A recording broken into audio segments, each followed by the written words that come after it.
Ang salamin ay hindi nagsisinungaling. Ito ang tanging bagay na pinaniniwalaan ni Leo sa mga sandaling tulad nito. Kung kailan ang lahat ng tao sa paligid niya ay tila nakikita lamang ang isang bersyon niya na hindi pa sapat.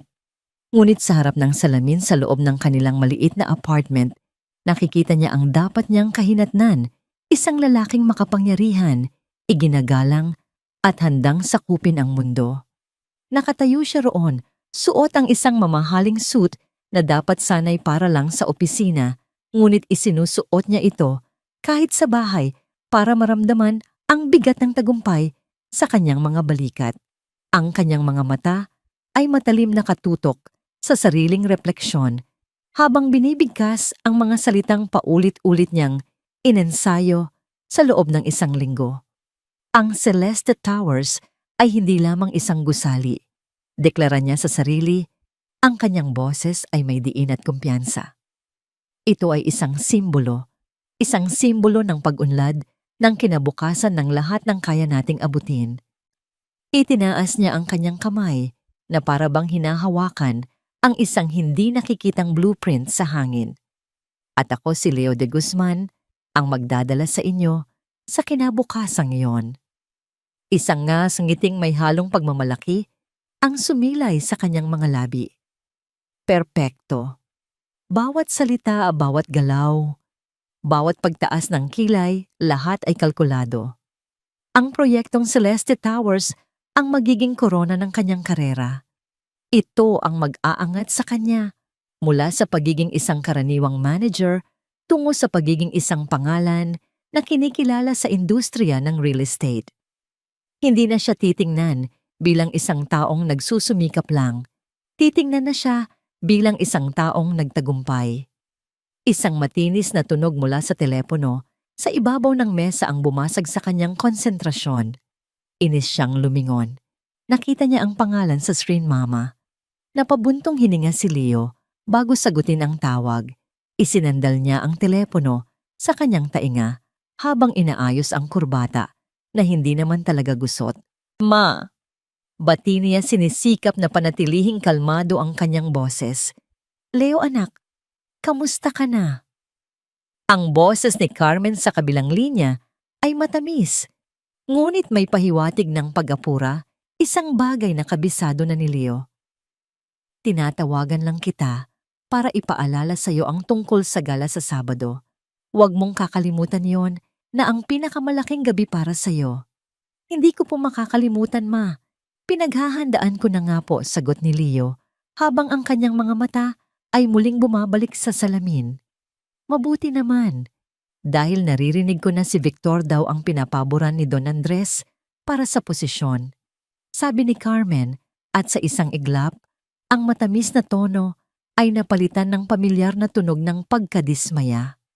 Alam mo naman ang batang iyon laging nagpapakitang gilas at ang asawa niya si Grace kahit simple lang marunong magdala.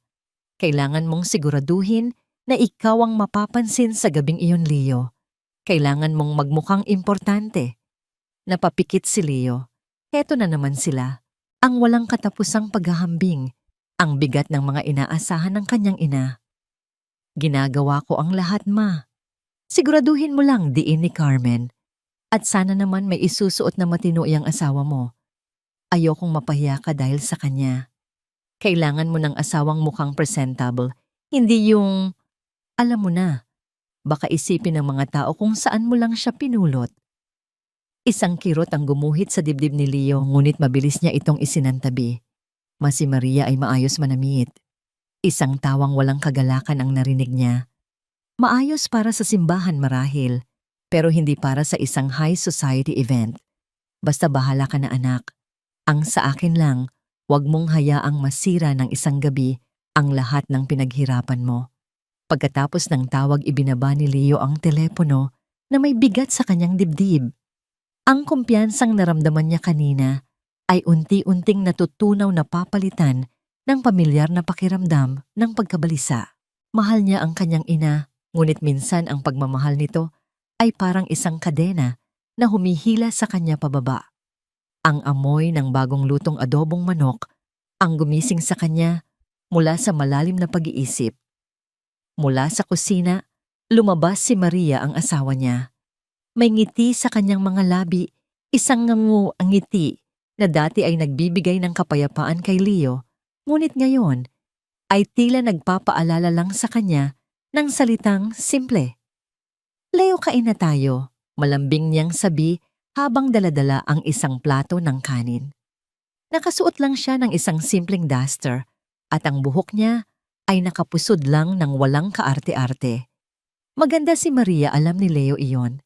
Ngunit ang ganda niya ay tahimik, hindi magarbo, isang gandang hindi napapansin sa isang silid na puno ng mga kumikinang na alahas at matataginting na pangalan. Umupo si Leo sa hapagkainan, ngunit ang kanyang mga mata ay nakatutok pa rin sa kanyang laptop na nakabukas sa mesa. Salamat, Anya. Ang boses ay walang sigla. Kumuha siya ng pagkain nang hindi man lang tumitingin sa asawa. Naupo si Maria sa tapat niya, pinapanood siyang kumain. May problema ba? Tanong niya. Wala. Iniisip ko lang ang trabaho. Mabilis niyang sagot. Ang totoo ang mga salita ng kanyang ina, ang umuugong sa kanyang isipan. Baka isipin ng mga tao kung saan mo lang siya pinulot. Pinilit niyang alisin iyon sa kanyang isip. Kailangan niyang mag-focus. Ang tagumpay ang mahalaga. Kapag nakuha na niya ang posisyon, lahat ng ito ay hindi na magiging importante. Pati si Maria, matututo rin siyang umayon sa mundo na kanilang papasukin. Habang abala siya sa pagbabasa ng mga email, isang notifikasyon ang biglang lumitaw sa kanyang screen. Ang subject line ay malinaw at direkta, Official Invitation Celeste Towers Project Gala. Isang kislap ng kagalakan ang biglang pumuno sa kanyang mga mata. Napalitan ang kanyang pagod na mukha ng isang malawak na ngiti. Ito na. Maria, tawag niya, ang kanyang boses ay puno ng pananabik. Tingnan mo ito. Inikot niya ang laptop para makita ni Maria. Lumapit ito, ang mukha ay nagpapakita ng tunay na tuwa para sa kanya. Wow, Leo, ito na yung imbitasyon. Oo, ito na yon. Halos pasigaw na, sabi ni Leo. Sa Sabado na. Alam mo ba kung anong ibig sabihin nito? Ibig sabihin kasama na ako sa mga kinokonsidera nila. Malapit na, Maria. Malapit na nating makuha ang lahat. Niyakap siya ni Maria. Sabi ko naman sa'yo, makikita rin nila kung gaano ka kagaling. I'm so proud of you. Sa isang saglit niyakap din siya pabalik ni Leo. Dinadama ang init ng suporta nito. Ngunit nang humiwalay sila, ang mga mata ni Leo ay hindi sinasadyang napadako sa suot ni Maria ang luma at simpleng duster. Ang ngiti sa kanyang mukha ay bahagyang kumupas. Ang mga salita ng kanyang ina ay bumalik na parang isang malamig na hangin. Oo nga pala, sabi ni Leo, ang tono niya ay biglang naging kaswal, ngunit may talim. Dadalhin kita syempre. It's a couple's event. Tumingin siya sa suot nito mula ulo hanggang paa. Sana lang may maisusuot kang mas maayos dyan. Hindi agad nakasagot si Maria. Ang ngiti sa kanyang labi ay dahan-dahang naglaho, na parang isang kandilang hinipan ng hangin. Nakatitig lang siya kay Leo, sinusubukang intindihin kung ang narinig niya ay isang simpleng komento o isang insulto. Walang sinabi si Leo para bawiin ito. Ibinalik niya ang kanyang atensyon sa laptop na para bang ang sinabi niya ay kasing ordinaryo lang ng paghingi ng tubig. Dahan-dahang tumalikod si Maria, ang kamay ay mahigpit na nakakuyom sa kanyang gilid. Hindi siya nagsalita, hindi siya nagreklamo, ngunit sa kanyang mga mata, isang bagay ang nagbago. Ang malambot na kalungkutan na madalas makita roon ay napalitan ng isang bagay na mas matigas, mas malalim at mas mapanganib. Isang kalungkutang may kasamang determinasyon. At sa katahimikan ng kanilang apartment, habang si Leo ay abala sa pagpaplano ng kanyang tagumpay, hindi niya namalayan na sa isang iglap, sinimulan na niyang maghukay ng sarili niyang kabiguan. Isang hindi inaasahang tunog ng doorbell ang bumasag sa katahimikan ng kanilang apartment kinabukasan. Naghahanda si Maria ng tanghalian at ang simpleng himig na kanyang hinihimig ay biglang naputol. Nagtaka siya. Bihira silang magkaroon ng bisita, lalo na kung walang pasabi. Pagbukas niya ng pinto isang matamis, ngunit pilit na ngiti ang sumalubong sa kanya. Nakatayo roon si Carmen ang ina ni Leo, bihis na para bang may dadaluhang mahalagang pagpupulong.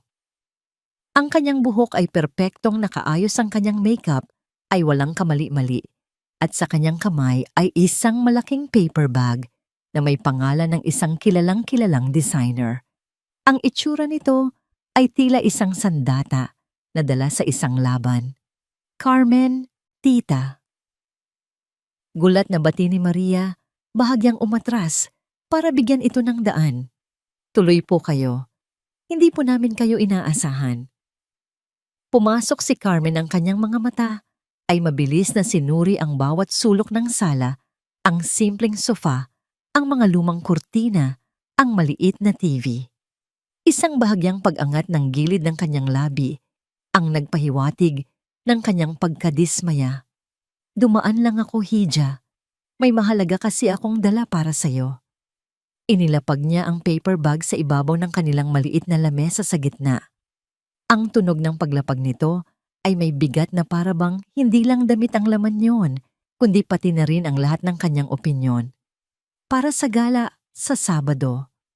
Nakangiting sabi ni Carmen habang maingat na inilalabas mula sa supot ang isang damit. Kumalat sa ibabaw ng mesa ang isang kumikinang at mamahaling tela, isang bestidang kulay ginto, puno ng mga sequin na kumikislap kahit sa katanghalian.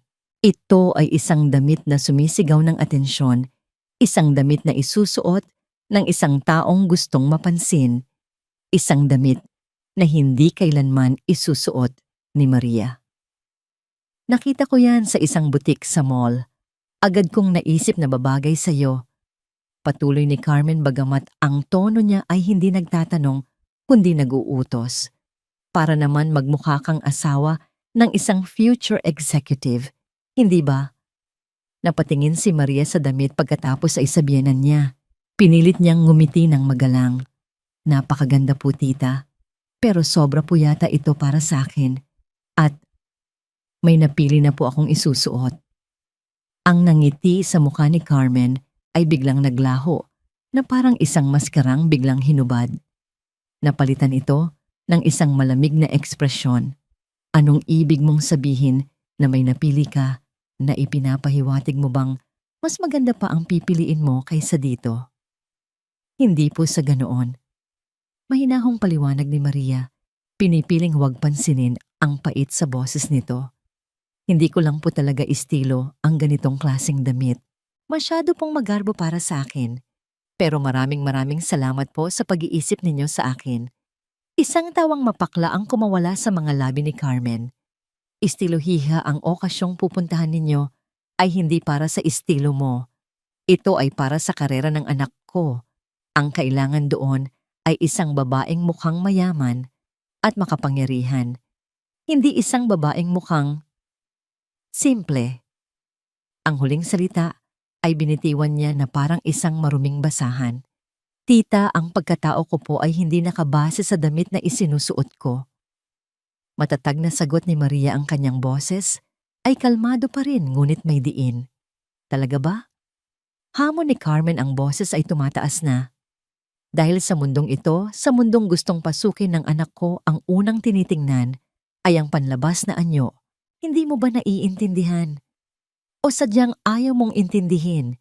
Baka naman gusto mong mapahiya si Leo.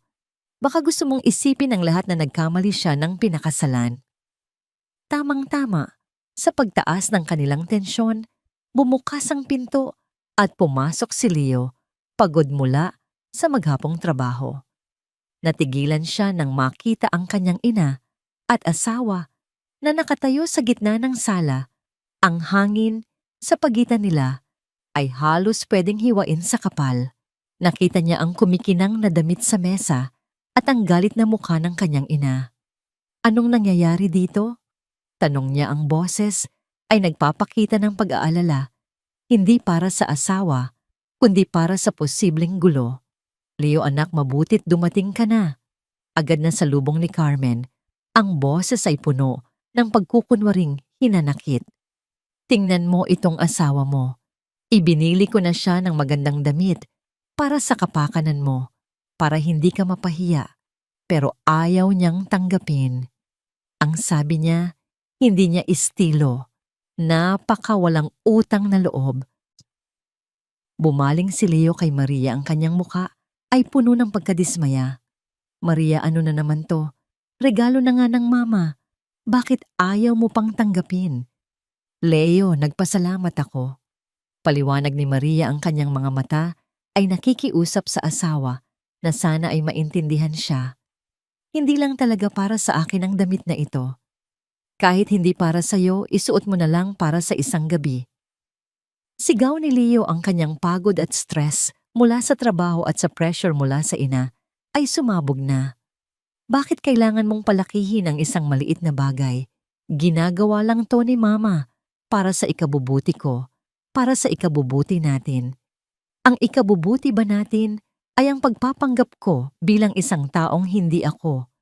Mahinang tanong ni Maria, ngunit ang bawat salita ay may bigat.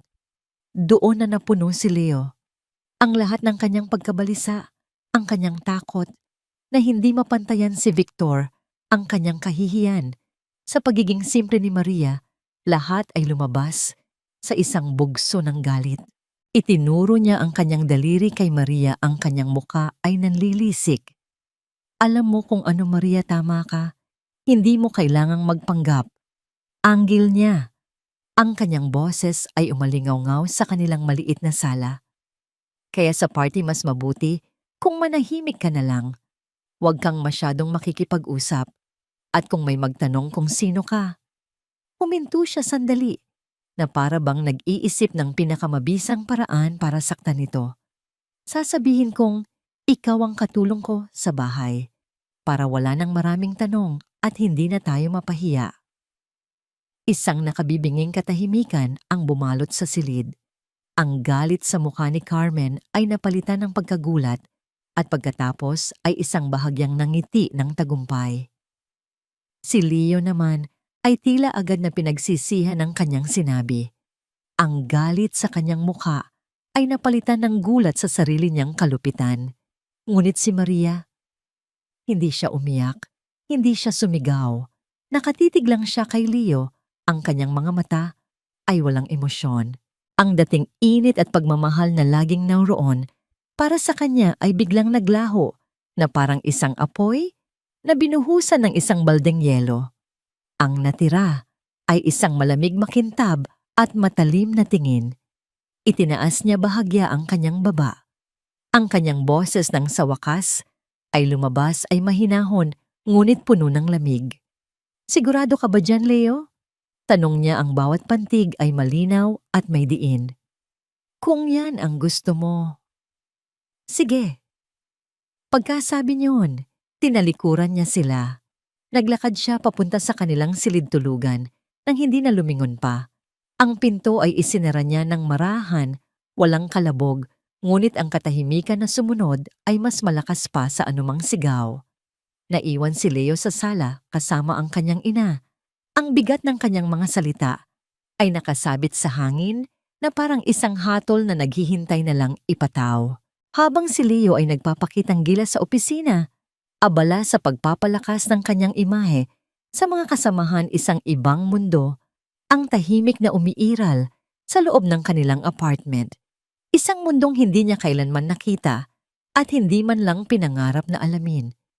Sa isang maliit na silid na dating bodega, gumawa si Maria ng sarili niyang santuwaryo. Ang amoy ng lumang papel at mamahaling pabango ay magkahalo sa hangin. Walang magarbong kasangkapan, isang simpleng mesa lang, isang ergonomikong upuan, at isang malaking monitor na laging nagpapakita ng mga komplikadong linya at numero. Dito si Maria ay hindi lang asawa ni Leo. Siya ay si Maria Isabel Fernandez, isang arkitekto at investment strategist. Isang video call ang nakabukas sa kanyang screen. Sa kabilang linya ay ang mukha ng isang lalaking may kulay pilak na buhok at mga matang puno ng karunungan at pag-aalala. Si Don Andres Laurel ang CEO ng Whitmore Holdings at ang kanyang minamahal na ninong at tito. Iha, sigurado ka ba talaga rito? Tanong ni Don Andres. Ang kanyang boses ay mahinahon ngunit may bigat. Nakikita ko ang mga report ni Leo. Agresibo siya, walang duda. Pero kulang sa puso. Kulang sa pananaw na higit pa sa tubo at numero. Tumango si Maria, isang maliit na ngiti ang sumilay sa kanyang mga labi. Alam ko po, tito. Kaya nga po ako narito sa likod ng mga pader, hindi ba? Para siguraduhin ang Celeste Towers ay magkakaroon ng puso. Ipinakita niya sa screen ang isang bahagi ng blueprint. Ang mga materyales na ito, paliwanag niya, ay galing sa mga sustainable sources. Ang disenyo ng bawat palapag ay isinasaalang-alang ang natural na daloy ng hangin at liwanag para makabawas sa konsumo ng kuryente. At itong bahagi na ito, itinuro niya ang isang espasyo sa baba ng gusali ay magiging isang libreng community center para sa mga pamilya sa lugar. Ito po ang mga kondisyon ko bago ko ibinigay ang basbas ko sa proyekto bilang isang investor at consultant. Napabuntong hininga si Don Andres, halong paghanga at pag-aalala ang nasa kanyang mukha. Ikaw talaga ang nagmana sa iyong ina. Matalino at may prinsipyo, pero ang ipinag-aalala ko ay ikaw, Maria. Ang trato sa iyo ni Leo, hindi ko gusto ang mga naririnig ko. Kailangan ko pong makita ito hanggang sa dulo. Tito. Mariing sabi ni Maria, ang kanyang tingin ay matatag. Gusto kong maniwala na ang lalaking pinakasalan ko ay naririyan pa rin sa isang lugar sa likod ng lahat ng kanyang ambisyon at takot. Ang gabing iyon sa gala, iyon ang magiging huling pagsubok. Gusto kong makita kung ano ang pipiliin niya kapag nasa kanya na ang lahat ng atensyon. Mag-iingat ka, Hiya. Ang tanging nasabi ni Don Andres, puno ng pag-unawa. Pagkatapos ng tawag, nanatili si Maria sa kanyang maliit na opisina na papalibutan ng mga plano at proyektong siya mismo ang bumuo. Siya ang utak sa likod ng ethical at pangmatagalang aspeto ng Celeste Towers, ang mismong proyektong pinag-aagawan ng kanyang asawa sa paraang kikitil sa lahat ng prinsipyong ipinaglalaban niya. Isang mapait na kabalintunaan na tanging siya lang ang nakakaalam. Nang gabing iyon, umuwi si Leo na may dalang bagong kumpiyansa. Nagtagumpay siyang makuha ang loob ng ilang mahahalagang tao sa opisina. Para sa kanya, ang landas patungo sa tagumpay ay malinaw na. Naabutan niya si Maria sa sala, nakaupo sa sofa at may laptop sa kanyang kandungan. Masyado itong tutok. Sa kanyang ginagawa, ang mga mata ay seryosong nakatingin sa screen kung saan may mga diagram at graph na mabilis na nagbabago. Isang pamilyar na inis ang gumapang sa kalooban ni Leo. Ano na naman kaya ang pinagkakaabalahan nito? Mga online games, mga chismis sa social media. Dahan-dahan siyang lumapit mula sa likuran, sinusubukang silipin kung ano ang nasa screen. Sa paglapit niya, biglang isinara ni Maria ang laptop. Ang mahinang tunog ng pagtiklop nito ay umalingaw-ngaw sa katahimikan ng silid. Huli na may nasulyapan si Leo, isang formal na dokumento, hindi isang simpleng website. Ano yan? Tanong niya. Ang tono ay puno ng suspetsa. Humarap sa kanya si Maria, ang mukha ay kalmado. Wala. Naghahanap lang ng bagong recipe para sa lulutuin bukas. Sagot niya, ang kanyang boses ay pantay at walang bakas ng pagkataranta. Isang tawang mapanghamak ang kumawala kay Leo. Recipe seryoso. Akala ko naman kung ano nang mahalaga ang ginagawa mo kung makatutok ka dyan. Hindi sumagot si Maria. Tumayo na lang siya at naglakad papuntang kusina. Gusto mo na bang kumain? Tanong niya na para bang walang nangyari. Ang katahimikan niya ay mas lalong nagpainis kay Leo. Pakiramdam niya ay pinagtatawanan siya nito sa isang paraang hindi niya maintindihan. Pero isinantabi niya ang pakiramdam. Mas may mahalaga siyang dapat isipin. Bago ang gabi ng gala, Sa huling sandali ng katahimikan, bago ang unos, tumayo si Maria sa harap ng kanilang aparador. Nakabukas ito at magkatabing nakasabit ang dalawang damit na kumakatawan sa dalawang magkaibang mundo. Sa isang tabi ay ang gintong bestida mula kay Carmen. Kumikinang ito agresibo at sumisigaw. Ito ay isang kasuotan para sa isang laban, isang maskara na kailangang isuot para matanggap. Sa kabilang tabi naman ay isang bestidang kulay krema. Simple lang ang korte nito, gawa sa mamahaling seda na malumanay na dumadaloy. Walang mga palamuti, walang mga kumikinang na bato. Ang tanging disenyo nito ay ang perpektong pagkakatahi, isang disenyo na siya mismo ang gumawa. Ito ay isang damit na hindi humihingi ng atensyon, kundi nagpapahiwatig ng tahimik na kumpiyansa at hindi matatawarang elegansya. Hindi na nagdalawang isip si Maria. Dahan-dahan niyang hinaplos ang malambot na tela ng bestidang kulay krema. Isang maliit determinado at halos hindi mahahalata na ngiti ang sumilay sa kanyang mga labi. Hindi ito pagsuko, ito ay isang deklarasyon. Ang gabi ng gala ay hindi magiging gabi ni Leo. Magiging gabi ito ng katotohanan. Ang labi ng The Manila Peninsula ay isang dagat ng kislap at kapangyarihan. Ang matatayog na arko nito ay pinalamutian ng mga puting orkidya at ang sahig na gawa sa marmol ay sumasalamin sa libo-libong ilaw mula sa mga naglalakihang chandelier na para bang mga bituin na nahulog mula sa langit. Ang himig ng isang string quartet ay marahang lumulutang sa hangin, humahalo sa halimuyak ng mamahaling pabango at sa mahihinang tawanan ng mga taong sanay sa ganitong karangyaan. Pumasok si Leo at Maria sa mundong ito, ngunit tila magkaiba ang kanilang paraan ng pagpasok. Si Leo ay parang isang aktor na sabik na umakyat sa entablado. Ang kanyang dibdib ay nakaumbok sa pagmamalaki, ang kanyang mga mata ay mailap na naghahanap ng mga maimpluwensyang mukha, at ang kanyang ngiti ay nakahanda na para sa sinumang bibigyan siya ng pansin. Si Maria naman ay pumasok na may tahimik na grasya. Ang kanyang bestidang kulay krema ay simpleng dumadaloy, sa bawat hakbang niya isang ilog ng kapayapaan sa gitna ng maingay na karagatan. Ang kanyang buhok ay nakapusod sa isang eleganteng paraan at ang tanging alahas na suot niya ay isang pares ng perlas na hikaw. Hindi siya naghahanap ng atensyon, kaya naman mas lalo siyang kapansin-pansin. Tandaan mo ang sinabi ko? Bulong ni Leo kay Maria. Habang papasok sila, ang boses niya ay may diin at babala. Ngumiti ka lang. Huwag kang masyadong magsalita.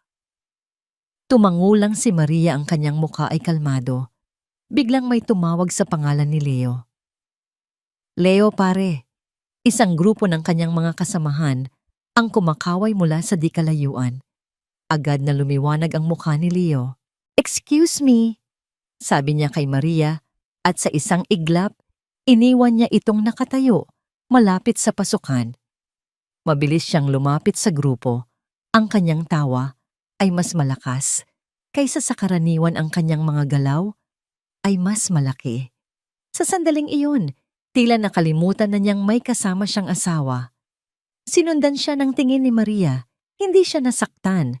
Para siyang isang siyentipikong nagmamasid sa isang eksperimento. Nakita niya ang pagkabalisa sa likod ng malakas na tawa ni Leo, ang takot sa likod ng bawat pagyayabang niya. Naglakad siya ng marahan papasok sa Grand Ballroom. Ang kanyang mga takong ay lumilikha ng mahinang tunog sa marmol na sahig. Habang naglalakad siya, nakita niya si Victor at ang asawa nitong si Grace na nakatayo malapit sa isang sulok. Si Victor ay nakangiti habang pinakikinggan ng kanyang asawa. Ang kanyang atensyon ay buong pusong nakatuon dito.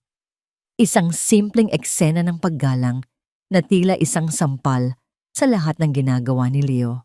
Napansin ni Grace si Maria at ngumiti ito ng may pagbati. Iginala ni Maria ang kanyang paningin. Sa paligid tinatandaan Ang bawat mukha, bawat ngiti, bawat bulungan. Samantala, si Leo ay nasa gitna na ng pakikipag-usap, ipinagmamalaki ang kanyang mga contribution sa Celeste Towers. Ako ang nag-isip ng marketing strategy na yon, sabi niya sa isang senior executive. Medyo delikado, pero alam kong magbubunga. Isang kasamahan ang lumapit ang tingin ay napako kay Maria na marahang umiinom ng tubig sa di kalayuan. Leo, sino yung magandang kasama mo? Ngayon ko lang siya nakita. Doon na nakita ni Leo ang kanyang pagkakataon. Isang nangiting may halong pagkukunwari ang sumilay sa kanyang mga labi. Ito na ang sandali para ipakita sa lahat na siya ang may kontrol, na ang lahat sa buhay niya ay nasa tamang lugar kahit na kailangan niyang baluktutin ang katotohanan para mangyari iyon. Siya ba? Sabi niya, ang kanyang boses ay sapat na malakas para marinig ng mga nasa paligid. Siya si Maria. Tinutulungan niya ako sa mga gawain sa bahay. Ang aking munting house manager, ika nga. Isang alon ng magagalang ngunit hindi komportable na tawanan ang sumunod. Ang ilan ay tumingin kay Maria ng may pagtataka. Ang kanyang tindig at pananamit ay hindi tugma sa sinasabi ni Leo. Ngunit walang naglakas loob na magtanong. Patuloy ang gabi at patuloy din si Leo sa kanyang pag-arte. Bawat grupo na kanyang puntahan, ipinakikilala niya si Maria sa iba't ibang paraan. Ngunit lahat ay may parehong mensahe na ito ay mas mababa sa kanya. Siya ang taga-asikaso ko sa bahay. Si Maria isang matulunging kaibigan. Sa bawat kasinungalingan, isang piraso ng puso ni Maria ang tila namamatay. Ngunit ang kanyang mukha ay nananatiling isang perpektong maskara ng katahimikan. Ang pinakamasaklap na sandali ay dumating nang lapitan sila ng isang grupo ng mga potensyal na investor mula sa Singapore, ang pinakamahalagang mga panauhin sa gabing iyon. Sila ang magdedesisyon kung sino ang karapat-dapat na mamahala sa Celeste Towers. Isa sa mga investor, isang matandang lalaki na may matalas na mga mata, ang ngumiti kay Maria. "And who is this lovely lady, Mr. De Guzman?" tanong niya. Lahat ng mata ay napunta kay Leo. Ang buong karera niya ay nakasalalay sa kanyang susunod na mga salita. Ang buong pagkatao niya ay malalantad sa isang pangungusap. Ngumiti siya, isang nangiting malawak at puno ng huwad na kumpiyansa. Inakbayan niya si Maria na para bang pag-aari niya ito at sinabing may halong pagbibiro, "This is Maria, my maid. She just helps around the house." Ang mga salita ay binitiwan na parang isang bomba. Isang nakabibinging katahimikan ang sumunod sa loob ng isang segundo at pagkatapos ay pinalitan ng isang alon ng mga tawa, hindi na magalang, kundi mga tawang may halong pagkutya at pagtataka. Ang flash ng mga kamera mula sa mga official photographer ng event ay sunod-sunod na kumislap na para bang gustong ikulong ang sandaling iyon ng kahihiyan magpakailanman. Nakatayo lang si Maria roon, nilulunok ang bawat tawa, bawat tingin, bawat flash ng kamera. Hindi siya gumalaw, hindi siya umiyak. Ang kanyang mga mata ay nakatutok lamang kay Leo, isang tingin na walang emosyon ngunit tumatagos hanggang sa kaluluwa. At sa gitna ng lahat ng ingay, isang boses ang biglang pumailan lang, malinaw at puno ng awtoridad na nagpatigil sa lahat. "I have been looking for my niece." Maria, there you are." Lahat ay napalingon sa pinanggalingan ng boses. Nakatayo sa may pasukan si Don Andres Laurel, ang CEO, ang pinakamakapangyarihang tao sa silid. Ang kanyang mukha ay seryoso at ang kanyang mga mata ay nakatingin ng diretso sa kanilang grupo. Naglakad siya palapit, ang bawat hakbang ay may bigat. Ang mga tao ay automatikong nagbigay daan. Huminto siya sa harap nila, ang kanyang tingin ay matalim na ipinukol kay Leo bago ito lumipat kay Maria ng may halong pagmamahal. "It's time for you to go on stage." Ang dugo sa buong katawan ni Leo ay tila nagyelo. Ang ngiti sa kanyang mukha ay natunaw na palitan ng isang ekspresyon ng purong pagkalito at takot. Ang mga tawa sa paligid niya ay namatay. Ang mga bulungan ay napalitan ng mga naguguluhang hininga. Ang katulong na kanyang kinutya ang babaeng kanyang ipinahiya ay paakyat na ngayon sa entablado. At ang buong buhay na kanyang pinaghirapang itayo ay malapit ng gumuho sa harap ng lahat. Ang bawat segundo ay tila isang oras. Ang bawat tibok ng puso ni Leo ay isang malakas na dagundong sa kanyang dibdib. Ang buong ballroom ay nasa isang estado ng nakabibinging katahimikan habang si Maria ay marahang humakbang palayo sa kanya at naglakad patungo sa entablado. Para kay Leo ang bawat hakbang ni Maria ay parang isang martilyo na pumupukpok sa pundasyon ng kanyang mundo. Ang bestidang kulay krema na minamaliit niya kanina ay ngayon ay nagmistulang isang balabal ng kapangyarihan habang marahan itong sumusunod sa bawat galaw niya. Ang bawat pag-angat ng kanyang paa, bawat pag-indayog ng kanyang mga braso ay nagpapakita ng isang kumpiyansa na hindi niya kailanman nakita dito. Ang babaeng ito, ang katulong niya, ay naglalakad na parang sa kanya ang lugar na ito. Nang makarating si Maria sa entablado, inabutan siya ni Don Andres ng isang mikropono kasabay ng isang nangiti na puno ng pagmamalaki. Humarap si Maria sa mga manonood, ang kanyang mukha ay kalmado sa ilalim ng matinding liwanag. Ang mga bulungan ay nagsimulang kumalat na parang apoy sa tuyong damo. Sino siya? Pamangkin ni Don Andres. Akala ko ba katulong siya ni Leo de Guzman? Ang mga tanong ay parang mga bubuyog na umuugong sa paligid ni Leo ngunit wala siyang marinig. Ang tanging nakikita niya ay si Maria sa entablado. Ang babaeng ilang oras lang ang nakalipas ay inutusan niyang manahimik. Magandang gabi sa inyong lahat. Nagsimulang magsalita si Maria, ang kanyang boses ay malinaw at matatag, walang bakas ng kaba. Umalingaw-ngaw ito sa buong silid. Ako si Maria Isabel Fernandez at ikinagagalak kong makasama kayo ngayong gabi. Isang pangalan, hindi apelyido ni Leo. Fernandez. Isang maliit na detalye, ngunit para kay Leo ito ay isang deklarasyon ng kalayaan. Marami sa inyo ang maaaring nagtataka kung ano ang papel ko sa Whitmore Holdings, lalo na sa proyektong Celeste Towers. Patuloy ni Maria, at sa isang saglit ang kanyang mga mata ay tila dumapo sa kinaroroonan ni Leo. Isang mabilis na sulyap, ngunit sapat na para maramdaman ni Leo ang lamig nito. Sa loob ng maraming taon, pinili kong manatili sa likod ng mga pader, naniniwala na ang tunay na halaga ay hindi nakikita sa entablado, kundi sa integridad ng pundasyon. Ang mga salita ay tumama kay Leo na parang mga bato. Pundasyon, integridad, mga salitang kailanman ay hindi niya inisip. Ang Celeste Towers ay hindi lamang isang tore ng bakal at salamin. Sabi ni Maria, ang kanyang boses ay nagkaroon ng passion. Ito ay isang pangako ng kaunlaran na may pananagutan, isang arkitektura na gumagalang sa kalikasan, isang negosyo na may puso para sa komunidad. Ipinakita sa malaking screen sa likod niya ang mga disenyo at plano na nakita ni Leo sa laptop ni Maria, ang mga recipe na kanyang pinagtawanan. Bilang lead architect at strategic investment advisor ng proyektong ito, ang aking pangitain ay simple lang, ang isang gusali ay kasing tatag lamang ng pundasyon nito. At ang pundasyon ng anumang matagumpay na proyekto o relasyon ay nakasalalay sa isang bagay: paggalang. Ang huling salita ay binitiwan niya ng may diin. Isang salitang tila isang punyal na direktang tumusok sa puso ni Leo. Ang kanyang mukha ay namutla, ang pawis ay nagsimulang mamuo sa kanyang noo.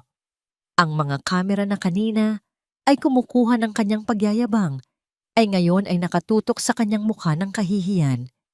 Nakikita ng lahat ang pagguho ng isang lalaking binuo ng kasinungalingan. Nagpatuloy si Maria sa kanyang talumpati, ngunit hindi na maintindihan ni Leo ang mga salita. Ang naririnig na lang niya ay ang malakas na pagtibok ng kanyang puso at ang mga bulungan sa paligid niya na na ngayon ay parang mga sigaw.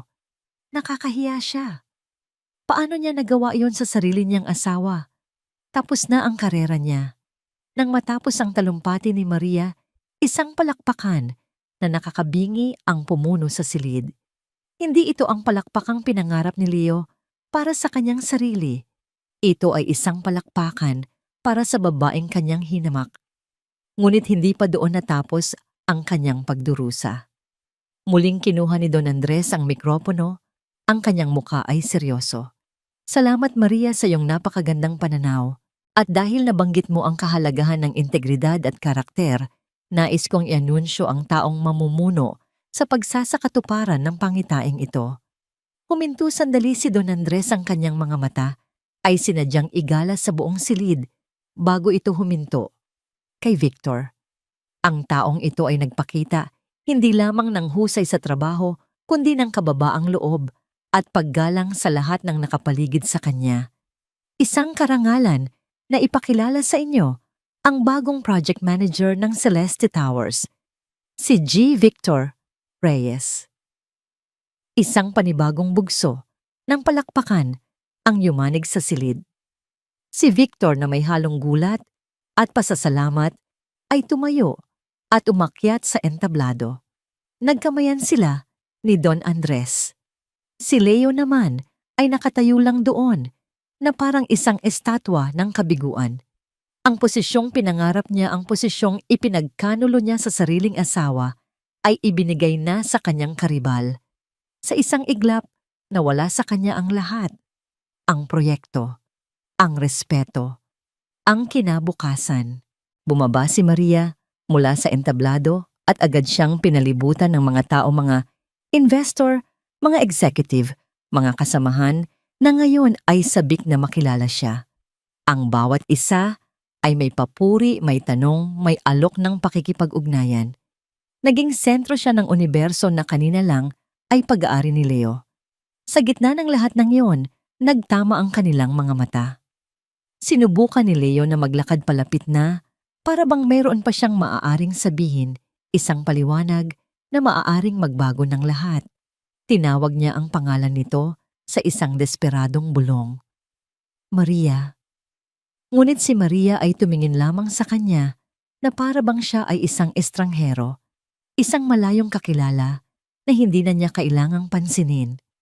Pagkatapos, marahan siyang tumalikod at nagpatuloy sa pakikipag-usap sa iba. Iniwan si Leo na nag-iisa sa gitna ng karamihan na lulunod sa kahihiyang siya mismo ang gumawa. Ang hangin na kanyang nilalanghap ay tila ninakaw mula sa kanya. Ang gabi ng kanyang pinapangarap na tagumpay ay naging gabi ng kanyang pinakamatinding pagbagsak. Ang biyahe pa uwi ay isang paglalakbay sa loob ng isang soundproof na kahon ng kahihiyan. Walang nagsasalita. Si Leo, ang nagmamaneho, ang kanyang mga kamay ay nanginginig habang mahigpit na nakakapit sa manibela.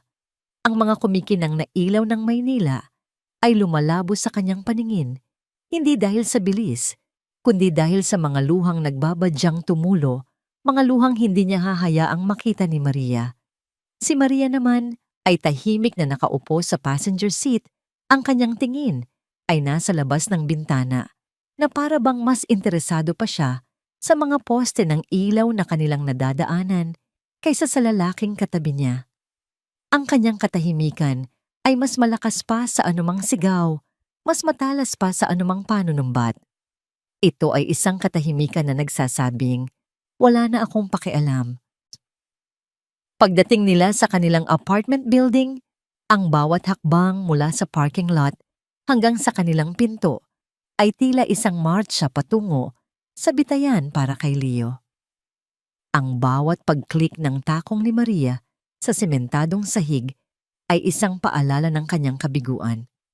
Sa sandaling naisara ang pinto ng kanilang apartment, ang artipisyal na katahimikan ay sumabog. Ang pinto ay isinara ni Leo nang may kaunting puwersa, isang mahinang kalabog na naghudyat ng pagsisimula ng bagyo. Humarap siya kay Maria.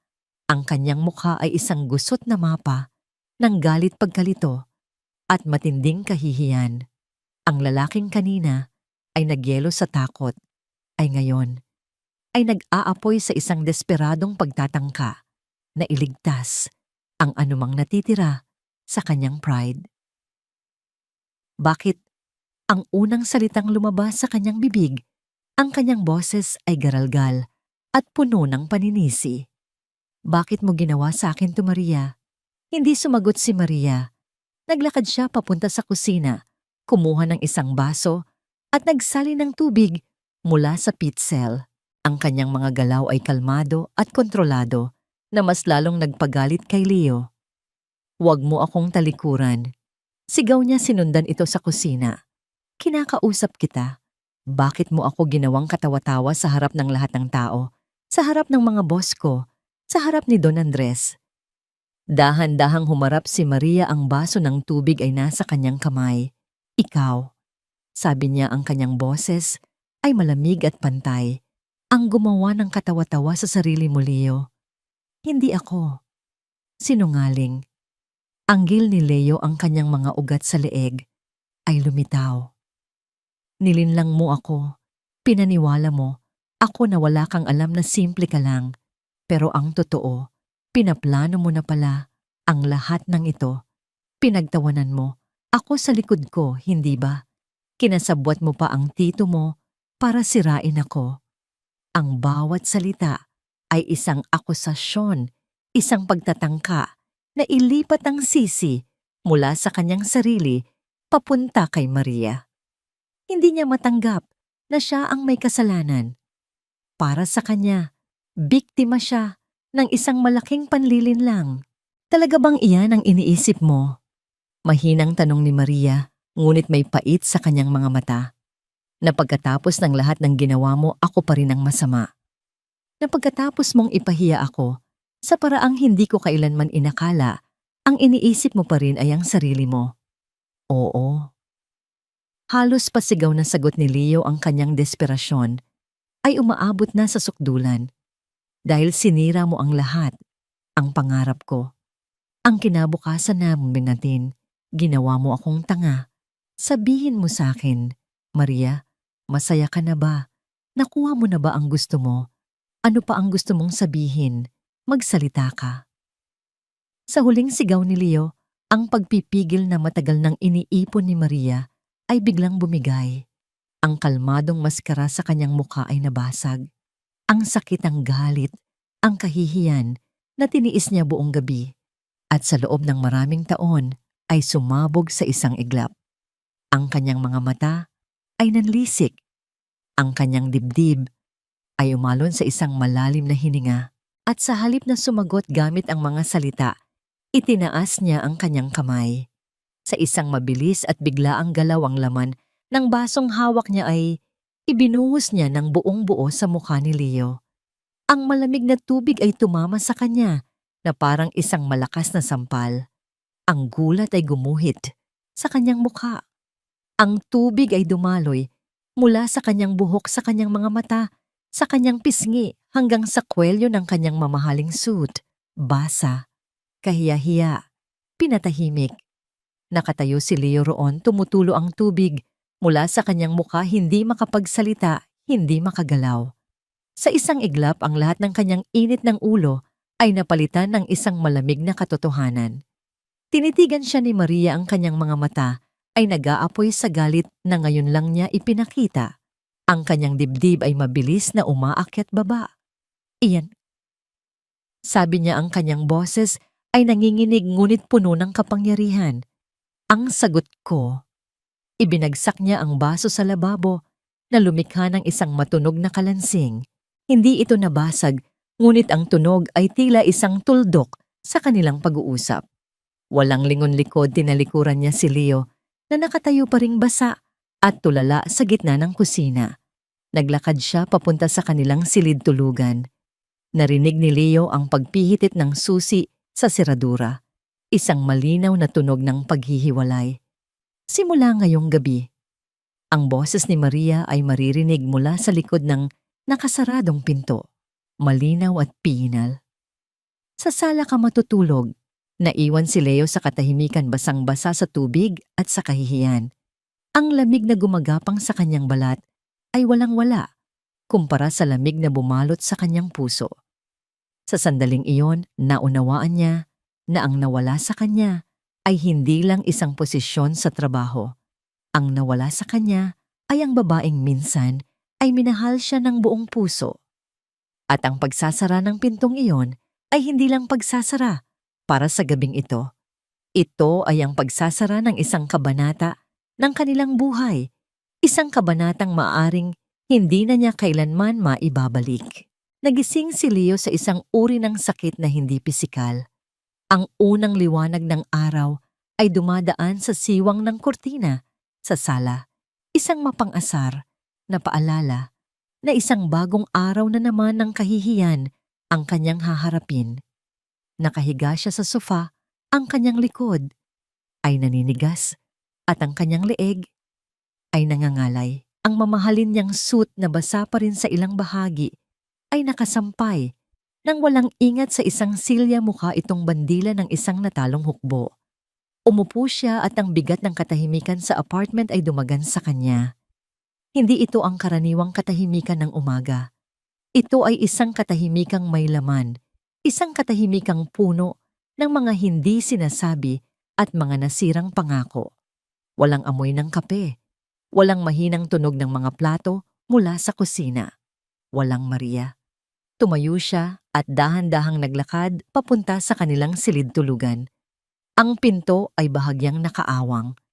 Sumilip siya sa loob. Ang kama ay maayos na para bang walang natulog doon. Binuksan niya ang aparador at isang malamig na takot ang gumapang sa kanyang dibdib. Kalahati nito ay walang laman. Ang mga simpleng bestida ni Maria, ang kanyang mga paboritong blusa, ang mga sapatos na madalas niyang isuot, lahat ay wala na. Iniwan niya ang mga magagarang damit kasama na ang gintong bestida mula kay Carmen na nakasabit na parang mga multo ng isang buhay na hindi na babalik. Isang pakiramdam ng panik ang biglang kumapit sa kanya. Kinuha niya ang kanyang telepono, nanginginig ang mga kamay at tinawagan si Maria. Nagring ito ng paulit-ulit bago siya direktang inilipat sa voicemail. Sinubukan niya ulit. Voicemail.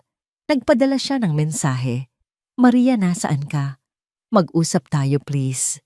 Pagkatapos ng ilang minuto, nag-vibrate ang telepono. Isang mensahe mula kay Maria. Ngunit hindi ito ang inaasahan niya. Pumasok ako ng maaga sa opisina. May iiwan akong susi sa guard para makuha mo ang iba mo pang gamit mamaya. I'm staying with a friend for now. Ang bawat salita ay formal, malamig at walang emosyon, walang leyo, walang pagmamahal. Parang isang transaksyon, gamit, susi, guard. Ang kanilang pagsasama ay naging isang listahan ng mga bagay na kailangang ayusin. Napasabunot si Leo sa kanyang buhok, ang kanyang paghinga ay naging mabilis at mababaw. Nag-iisa siya. Totoong nag-iisa na siya. Pinilit niyang maligo at magbihis para pumasok sa opisina. Ang paglalakad sa mga pasilyo ng Whitmore Holdings ay parang paglalakad sa isang entablado kung saan lahat ng manunood ay alam ang kanyang pinakamalaking kasalanan. Ang mga dating nangiti at pagbati ay napalitan ng mga pilit na tango at mga tinging umiiwas. Ang mga bulungan ay humihinto sa tuwing siya ay dadaan, ngunit nararamdaman niya ang mga ito sa kanyang likuran na parang mga karayom na tumutusok sa kanyang balat. Si Victor, ang lalaking kumuha ng kanyang pangarap, ay hindi nagpakita ng anumang pagyayabang. Nakasalubong niya ito malapit sa coffee machine.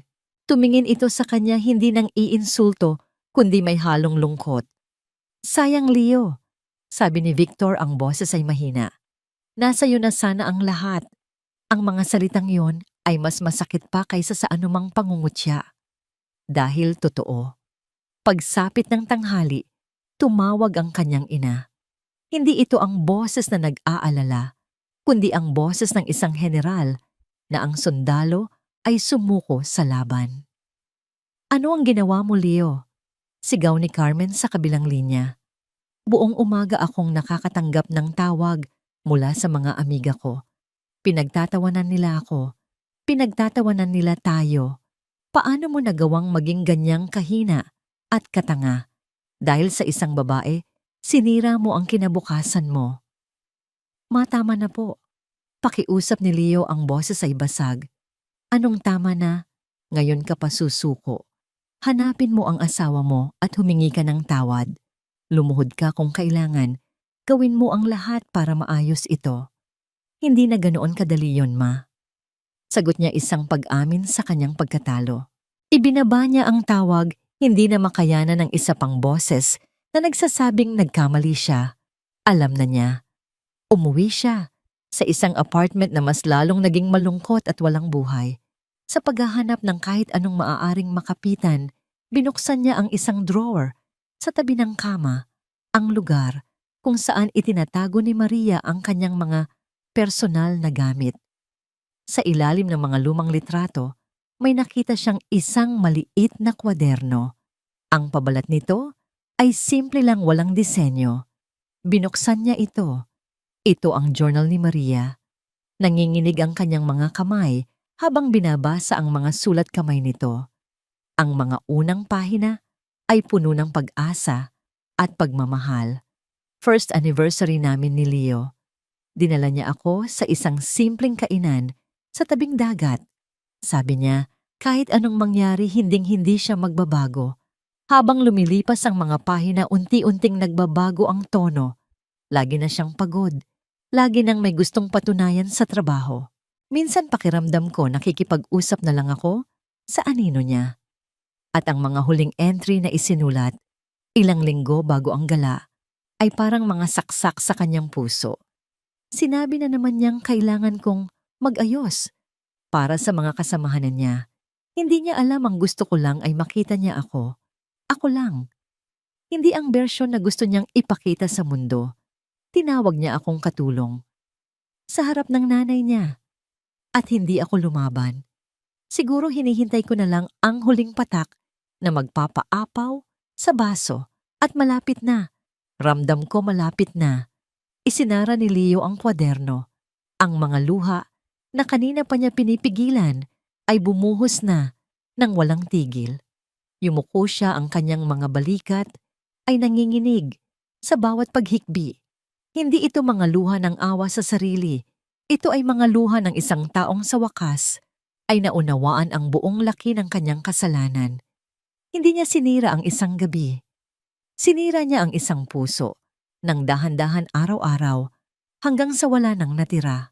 At sa bigat ng katahimikan ng walang laman na apartment, narinig niya sa wakas ang tunog ng pagbasag nito.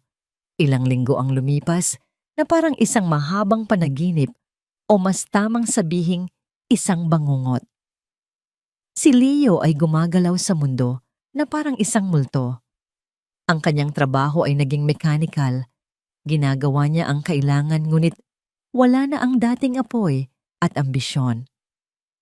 Ang apartment ay naging isang malamig na kuweba kung saan siya nag-iisa kasama ang mga multo ng kanyang mga pagkakamali.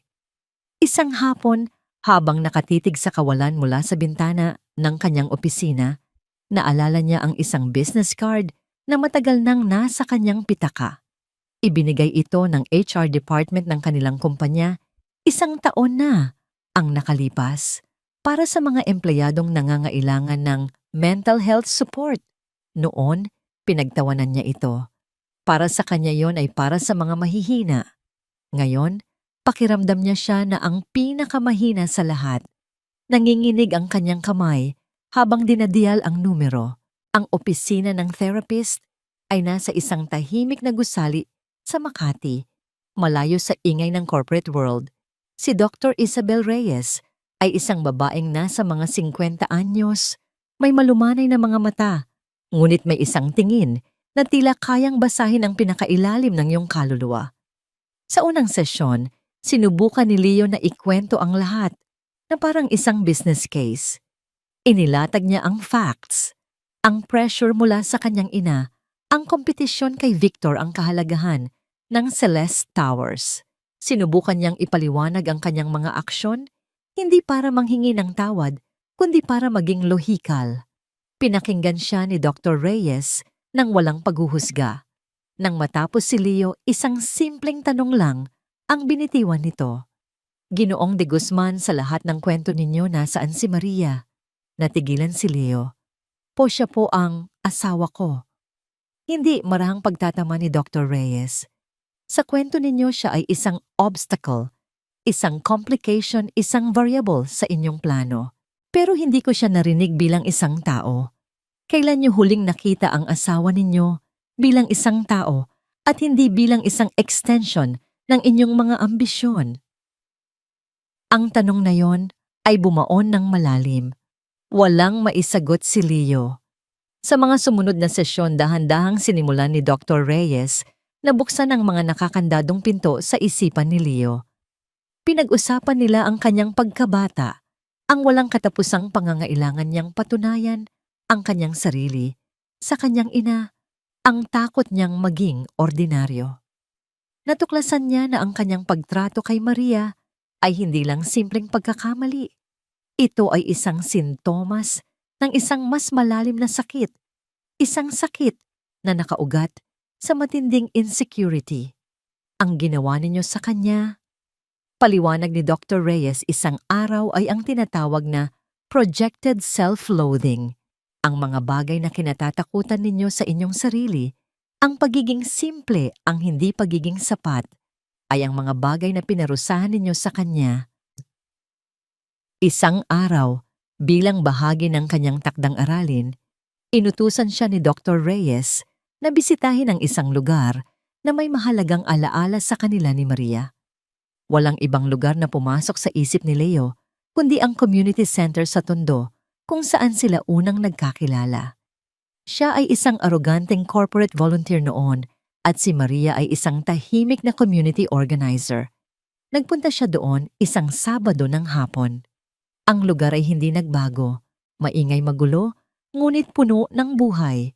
Pumasok siya sa loob, hindi sigurado kung ano ang kanyang hinahanap. At doon sa isang maliit na silid-aralan, nakita niya siya. Nakatayo si Maria sa harap ng isang grupo ng mga kabataang babae. Ang kanyang buhok ay nakapusod lang at nakasuot siya ng simpleng puting blusa at maong. Walang bakas ng lead architect ng Celeste Towers. Ang naroon ay ang Maria na una niyang nakilala, ang Maria na may puso para sa pagtulong. Nagsasalita siya, ang kanyang boses ay puno ng sigla at inspirasyon. Tinuturuan niya ang mga ito tungkol sa basic financial literacy at kung paano magsimula ng maliit na negosyo. Ang mga kabataang babae ay nakikinig. Nang may paghanga ang kanilang mga mata, ay kumikinang sa bawat salita niya. Tumayo si Leo sa may pintuan sa likuran, nakatago sa dilim at pinanood siya. Sa unang pagkakataon, sa loob ng napakatagal na panahon, hindi niya nakita si Maria bilang kanyang asawa o bilang pamangkin ng isang CEO o bilang isang problema. Nakita niya siya. Nakita niya ang kanyang talino, ang kanyang kabutihan, ang kanyang lakas. Nakita niya ang apoy sa kanyang mga mata na matagal na niyang binaliwala. At isang matinding kirot ng panghihinayang ang sumakop sa kanya. Ang lahat ng ito ay nasa harap na niya noon pa, ngunit nabulag siya ng sarili niyang mga ambisyon. Nang matapos ang talk, pinalibutan si Maria ng mga kabataan, nagpapasalamat, nagtatanong. Si Leo ay nanatili sa kanyang kinatatayuan, hindi naglakas loob na lumapit. Ayaw niyang sirain ang sandaling iyon. Ayaw niyang dungisan ng kanyang presensya ang mabuting ginagawa nito. Nang paalis na si Maria at palabas na ng silid, doon lang sila nagkatitigan. Isang segundo lang, isang mabilis na pagtatagpo ng mga mata. Nagulat si Maria nang makita siya, ngunit walang galit sa kanyang mukha. Tanging pagtataka. Hindi nagsalita si Leo. Hindi rin nagsalita si Maria. Isang simpleng tango lang ang ibinigay ni Maria, isang pagkilala na nakita niya siya bago ito nagpatuloy sa paglalakad at nawala sa dulo ng pasilyo. Hindi siya sinundan ni Leo. Naiwan siyang nakatayo roon, ang puso ay kumikirot. Ngunit may isang bagong damdamin na umuusbong sa loob niya. Hindi ito pag-asa na magkakabalikan sila. Ito ay isang bagay na mas simple at mas malalim. Pagtanggap. Pagtanggap na nagkamali siya. Pagtanggap na si Maria ay isang kahangahangang tao na may sariling mundo. At pagtanggap na kung mayroon man siyang pag-asang magbago, kailangan niyang simulan ito, hindi para bawiin si Maria, kundi para hanapin ang nawawalang bahagi ng kanyang sarili, ang bahaging marunong makakita ng halaga sa iba nang hindi ito sinusukat. Ang araw ay nagsimula sa isang tawag sa telepono. Isang tawag na nagpabilis sa tibok ng puso ni Leo sa paraang hindi niya gusto. Boses ng kanyang ina, matinis at puno ng pag-apura. Leo, pupunta ako dyan ngayon. At wag na huwag kang aalis pa mamautos ni Carmen. Narinig ko mula kay Tita Remedios mo na nakita raw niya si Maria sa isang maliit na apartment sa Quezon City. Anong ibig sabihin nito? Bakit hindi pa siya bumabalik sa'yo? Hindi mo ba ginagawa ang sinabi ko? Bago pa man makasagot si Leo, ibinaba na ni Carmen ang tawag. Napabuntong hininga si Leo. Alam niya kung ano ang kasunod nito. Isang bagyo. Pagkalipas ng isang oras, isang malakas na katok sa pinto ang yumanig sa katahimikan ng apartment. Pagbukas ni Leo, pumasok si Carmen na parang isang ipo-ipo ang kanyang muka ay kulubot sa galit. Nasaan siya? Bungad nito hindi man lang bumati. Nasaan ang asawa mo? Tinawagan ko siya, pero hindi niya sinasagot. Anong klase siyang asawa? Pagkatapos kang ipahiya ngayon ay nagtatago siya. Maako po ang may kasalanan sa lahat. Mahinahong, sabi ni Leo, sinubukang harangan ang daan ng ina. Hayaan na po natin siya.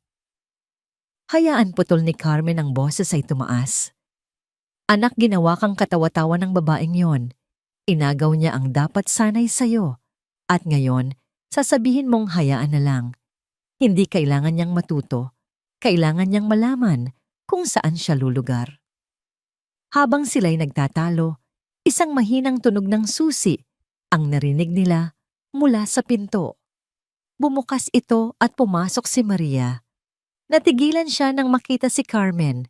Dala niya ang isang maliit na kahon na naglalaman ng ilang libro na naiwan niya. Ang plano niya ay kumuha lang ng gamit habang wala si Leo. Ang mga mata ni Carmen ay agad na nanlaki na parang isang lawin na nakakita ng kanyang biktima. Ayan ka na pala. Sigaw niya, itinuturo si Maria. Napakawalang hiya mong babae ka. May gana ka pang bumalik dito pagkatapos mong sirain ang anak ko. Tita, wala po akong ginawang masama. Kalmadong sagot ni Maria, bagamat ang kanyang mga kamay ay mahigpit na nakahawak sa kahon. Wala tawang sarkastiko ni Carmen. Nilinlang mo kaming lahat. Nagpanggap kang isang kawawang probinsyana. Pero ang totoo, isa ka palang ahas. Ginamit mo ang koneksyon mo para pabagsakin si Leo dahil sa'yo nawala sa kanya ang lahat. Matama na. Awat ni Leo, sinusubukang pumagitna. Ngunit hindi nagpaawat si Carmen. Lumapit ito kay Maria, ang muka ay isang maskara ng purong galit. Dapat ay nakinig sa akin si Leo noon pa. Sinabi ko na sa kanya na hindi ka karapat-dapat para sa kanya. Isa kang pabigat, isang kahihiyan. Tingnan mo ang sarili mo. Kahit anong gawin mo, hindi ka nababagay sa pamilya namin. Bumaling si Carmen kay Leo. Ang kanyang boses ay naging isang utos na puno ng lason. Leo, anak, pagsabihan mo ang asawa mo. Turuan mo siya ng leksyon. Ipakita mo sa kanya kung sino ang dapat masunod sa bahay na ito. Ito na ang sandali. Ang buong buhay ni Leo, ang bawat desisyon niya ay hinubog ng ganitong mga utos. Ang bawat salita ng kanyang ina ay isang batas na kailangan niyang sundin para makuha ang pagmamahal at pag-aproba nito. Ang matandang Leo ay susunod. Ang matandang Leo ay maninisi kay Maria. Ang matandang Leo ay pipiliin ang kanyang ina. Ngunit ang lalaking nakatayo roon ngayon ay iba na. Tumingin si Leo sa kanyang ina.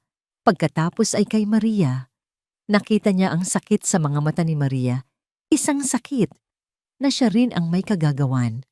At sa wakas, nakita niya ang tunay na kalaban, hindi si Maria, hindi si Victor, kundi ang nakalalasong paniniwala na ipinunla ng kanyang ina sa kanyang isipan sa loob ng maraming taon. Huminga siya ng malalim. Sa unang pagkakataon sa kanyang buhay, hindi siya sumunod. Sa halip humakbang siya hindi palapit kay Maria para pagsabihan ito, kundi palapit para harangan ito mula sa kanyang ina. Itinayo niya ang kanyang sarili sa pagitan ng dalawang babae, isang pader, na gawa sa isang bagong tuklas na katatagan.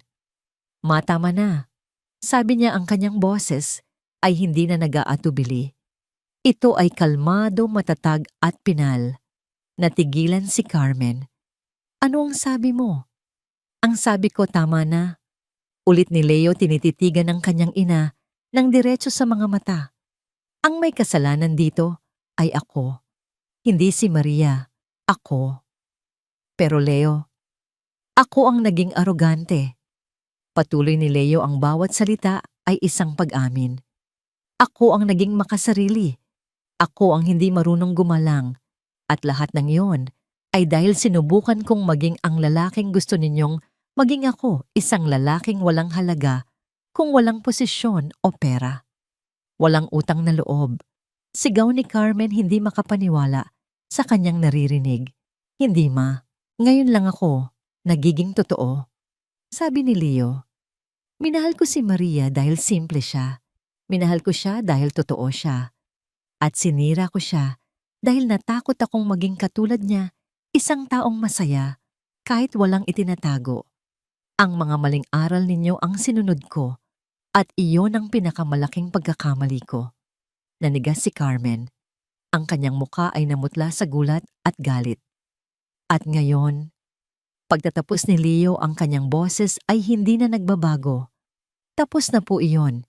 Hindi ko nahahayaang saktan ninyo pa siya. Hindi ko nahahayaang saktan ninyo pa kami. Kaya kung hindi ninyo kayang igalang ang asawa ko, kung hindi ninyo kayang igalang ang desisyon ko, mas mabuting umalis na lang po kayo. Ang huling pangungusap ay parang isang pagsabog. Tinitigan ni Carmen ang kanyang anak na para bang isang estranghero. Ang lalaking nasa harap niya ay hindi na ang sunod-sunurang tuta na kanyang pinalaki. Sa mga mata nito, mayroon ng apoy, isang apoy na hindi na niya kayang kontrolin. Walang sinabi si Carmen. Isang tingin na puno ng pagkasuklam ang ibinigay niya kay Leo at pagkatapos ay kay Maria. Tinalikuran niya sila, ang kanyang mga balikat ay tuwid sa galit at mabilis na lumabas ng apartment, isinarado ang pinto ng malakas. Nang mawala na siya, isang mabigat na katahimikan ang naiwan. Dahan-dahang humarap si Leo kay Maria. Nakatayo pa rin ito sa may pinto. Hawak ang kahon, ang kanyang mga mata ay malapad sa pagkagulat. Sa loob ng maraming taon na pagsasama nila, ngayon lang niya nakitang tumayo si Leo laban sa sarili nitong ina. Ngayon lang niya ito nakitang ipagtanggol siya. Hindi alam ni Leo kung ano ang sasabihin. Walang salita na sapat para burahin ang lahat ng sakit. Kaya ginawa niya ang tanging bagay na kaya niya. Patawad. Bulong niya, ang boses ay basag. Patawad sa lahat, Maria. Hindi sumagot si Maria. Ngunit sa kanyang mga mata isang bagay ang nagbago. Ang pader ng yelo na matagal nang nakapalibot sa kanyang puso ay nagsimulang magpakita ng isang maliit na bitak. Ang pagbabago ni Leo ay hindi na lamang isang pangako. Sa wakas nasaksihan niya ito. Lumipas ang ilang linggo pagkatapos ng komprontasyon kay Carmen. Ang katahimikan sa pagitan ni Leo at Maria ay nanatili, ngunit nagbago ang uri nito. Hindi na ito ang malamig at mabigat na katahimikan ng galit, kundi isang katahimikang may puwang para sa pag-iisip, isang espasyo kung saan ang mga sugat ay dahan-dahang hinahayaang humilom. Isang hapon, nakatanggap si Maria ng isang text message mula kay Leo. Pwede ba tayong mag-usap? Hindi sa apartment. Sa isang lugar na neutral, kung hindi ka pa handa maiintindihan ko. Matagal na tinitigan ni Maria ang mensahe. Isang bahagi niya ang gustong tumanggi, ang gustong protektahan ang sarili mula sa posibleng sakit. Ngunit isa pang bahagi, ang bahaging nakasaksi sa kanyang pagtayo laban sa sariling ina, ang nagsasabing baka ito na ang pagkakataon para sa isang tunay na pagsasara o marahil isang bago at ibang simula. Nag-reply siya, "Saan ang lugar na pinili ni Leo ay isang maliit at hindi kilalang coffee shop sa may Maginhawa Street. Malayo ito sa karangyaan ng Makati. Ang mga mesa ay gawa sa lumang kahoy, ang mga upuan ay magkakaiba, at ang amoy ng bagong giling na kape at mga lumang libro ay magkahalo sa hangin.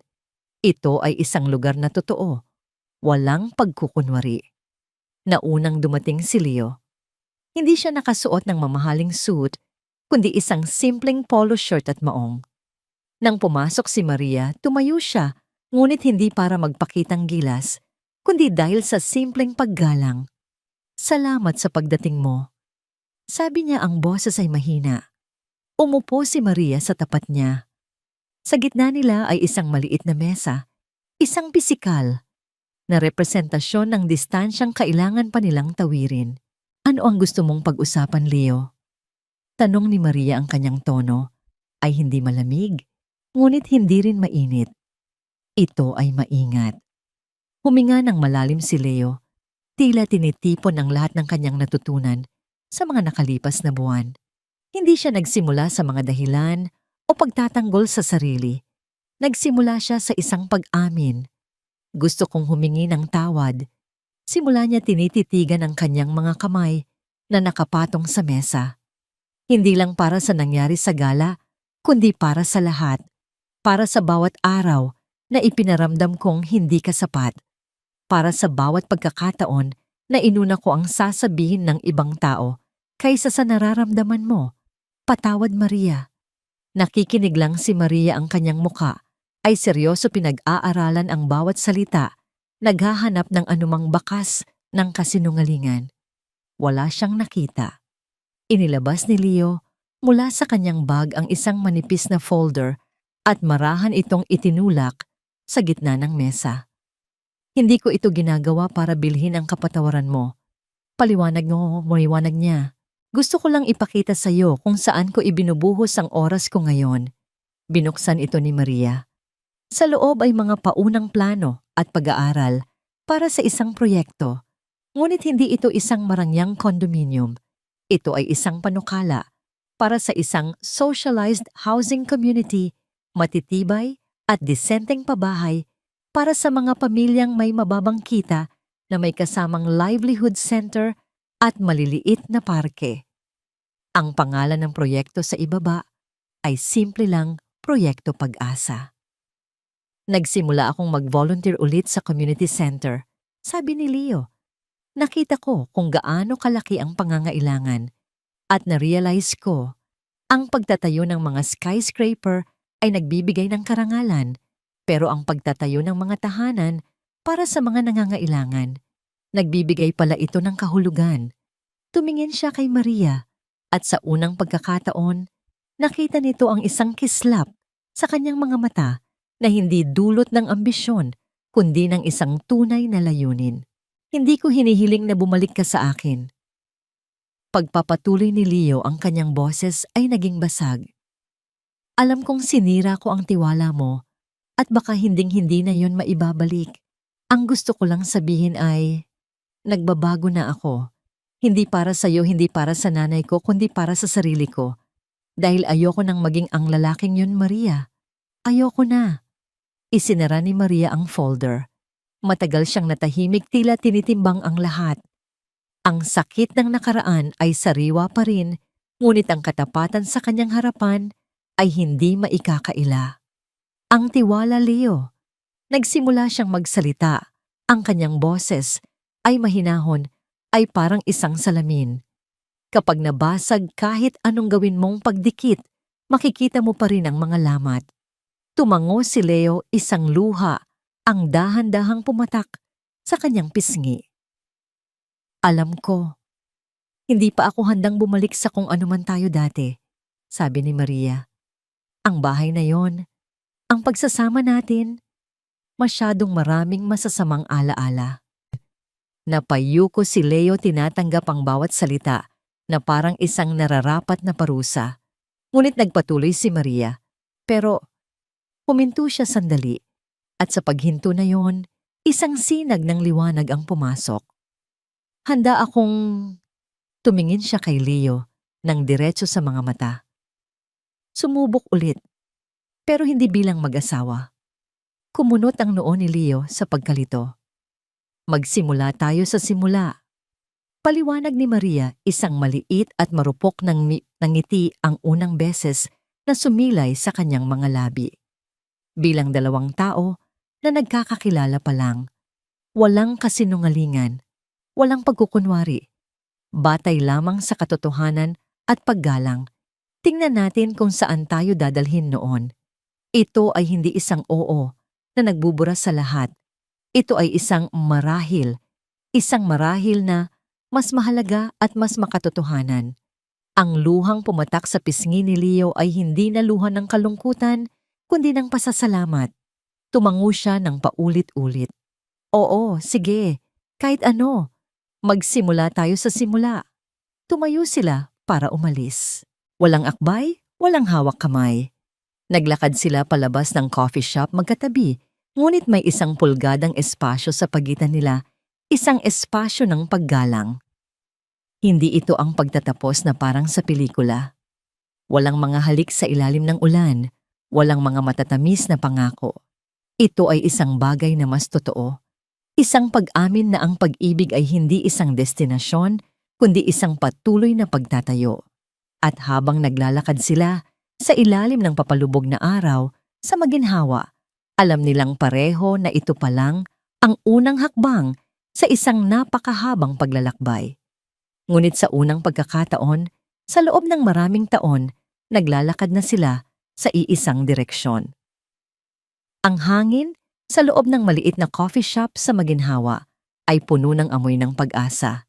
Sa isang mesa sa sulok, magkaharap sina Leo at Maria, nakayuko sa ibabaw ng mga architectural na plano ng proyekto Pag-asa. Ang dating distansya sa pagitan nila ay napalitan ng isang komportableng pagiging malapit, hindi pa romantiko, ngunit puno ng respeto ng dalawang taong may iisang layunin. Kung ililipat natin ang community hall dito, mungkahi ni Maria, ang kanyang daliri ay marahang dumudulas sa papel, mas magkakaroon ng natural na liwanag sa hapon. Makakatipid tayo sa kuryente at mas magiging kaaya-aya para sa mga bata.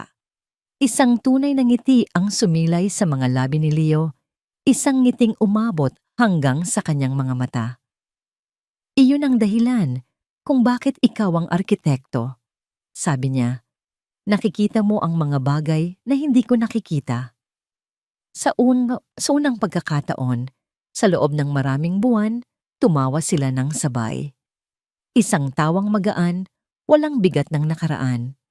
Sa mga sandaling iyon, tila posible ang lahat.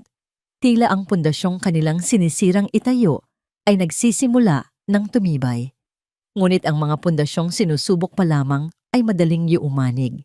Ang pagyanig ay nagsimula sa isang tawag sa telepono. Habang nagliligpit sila ng mga plano, nagring ang telepono ni Leo. Isang hindi rehistradong numero. Hello, si Leo de Guzman ito. Leo, si Mang Tony ito, yung sa contractor. Sabi ng boses sa kabilang linya, halatang hindi komportable. Pasensya na, pero kailangan kong mag-back out sa proyekto. Kumunot ang noo ni Leo. Ano, bakit? Mang Tony, maayos naman ang usapan natin, di ba?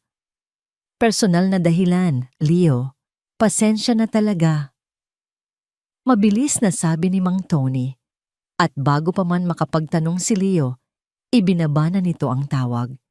Tumingin si Leo kay Maria, ang nangiti sa kanyang mukha ay naglaho na. Nag-back out si Mang Tony. Bakit daw, tanong ni Maria? Hindi malinaw. Personal na dahilan daw. Sagot ni Leo, isang pamilyar na kaba ang nagsimulang gumapang sa kanyang dibdib. Ang sumunod na mga araw ay nagdala ng sunod-sunod na kamalasan. Ang maliit na kumpanya ng semento na kanilang kausap ay biglang tumaas ng presyo ng walang dahilan. Ang aplikasyon nila para sa isang maliit na pautang sa bangko ay biglang nagkaroon ng napakaraming karagdagang requirements. Ang bawat hakbang pasulong ay tila sinasalubong ng isang hindi nakikitang pader. Ang pinakamatinding dagok ay dumating makalipas ang isang linggo. Isang opisyal na sulat mula sa City Hall.